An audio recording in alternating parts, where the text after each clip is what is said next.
tous, aujourd'hui je reviens pour vous donner mon avis sur Phobos, tome 1 et tome 2 de Victor Dixen. Ce sont des livres qui ont eu beaucoup de succès en France parmi les booktubeurs français, qui a beaucoup tourné sur la blogosphère et la booktubosphère. Je vais vous décrypter un peu cette saga, enfin ce début de saga parce que tous les tomes ne sont pas encore sortis, pourquoi elle plaît et ce que moi j'en ai pensé et ce que ça vaut le coup de la lire. J'ai un avis vraiment très mitigé sur cette saga, donc je vous conseille vraiment de regarder la vidéo jusqu'à la fin pour avoir mon avis complet et objectif. Par moments j'aurais sans doute l'air d'avoir vraiment détesté ces livres, mais ce n'est pas du tout le cas. Je nuance beaucoup mon avis par la suite. Voilà, à tout de suite.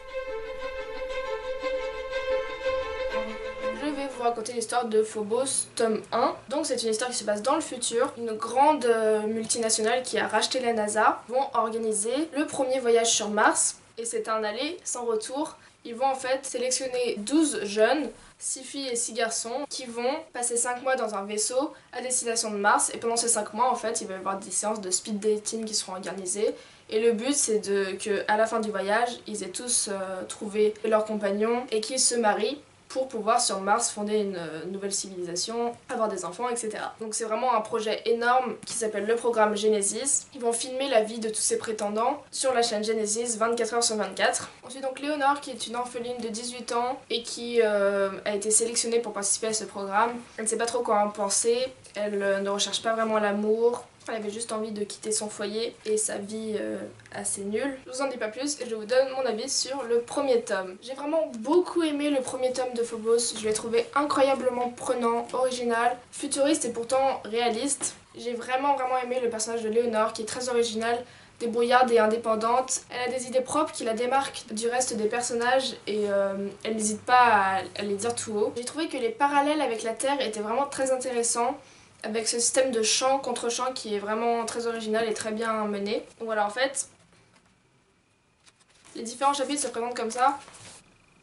Voilà le chant, donc ça va être l'histoire de ce qui se passe sur le vaisseau du point de vue de Léonore. Et puis on a les contre-chants qui vont raconter ce qui se passe sur Terre pendant ce temps. Il y a aussi les hors-champs qui racontent aussi ce qui se passe sur Terre, mais pas en rapport vraiment avec la chaîne Genesis. Donc les contre-champs seront l'histoire des organisateurs de la chaîne Genesis et les hors-champs seront souvent l'histoire de gens qui regardent la chaîne Genesis. Et puis il y a les chapitres de type chaîne Genesis qui vont être un peu un scénario de ce qui se passe sur la chaîne avec les différents plans, les transitions. J'ai trouvé ça vraiment intéressant, ça donne une ambiance cinéma, télé-réalité qui m'a vraiment beaucoup intéressée et cette atmosphère grand projet d'envergure qui touche le monde entier m'a vraiment beaucoup plu, m'a vraiment impressionnée et passionnée. Les chapitres contre-champ, hors-champ et chaîne Genesis nous permettent de voir des scènes que Léonore ne voit pas et c'est vraiment très intéressant car on est les seuls à savoir tout ce qui se passe, on est les seuls à être au courant de l'histoire entière et finalement on est un peu les seuls à comprendre ce qui se passe. J'ai trouvé que c'était un choix vraiment intéressant et très original. Malgré tout, j'ai quand même remarqué quelques petits détails.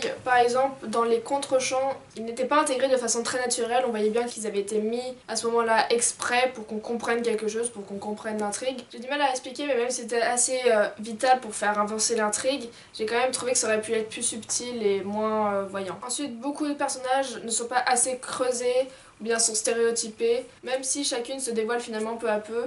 J'ai trouvé que c'était très intéressant que chaque personnage ait un secret qui va peu à peu dévoiler aux autres et qu'en fait c'est un peu pour ça qu'ils ont été sélectionnés parmi tous les candidats au programme Genesis. J'aurais quand même aimé en savoir plus sur certains personnages dont on ne sait vraiment presque rien. Malgré tout, l'originalité et le rythme de ce roman compensent tous ces petits défauts et j'ai vraiment adoré ce premier tome de Phobos. On est tout le temps surpris, on tourne les pages sans s'en rendre compte et on a envie de lire le tome 2 dès l'instant où on lit la dernière page. 2 mois après, j'ai donc lu le tome 2 et j'ai beaucoup plus de réserves concernant ce livre. Il y a plusieurs intrigues dans ce tome 2. Deux d'entre elles sont vraiment géniales, on y retrouve l'inventivité et l'intelligence de Victor Dixen qui ne cesse jamais de nous surprendre. Deux personnages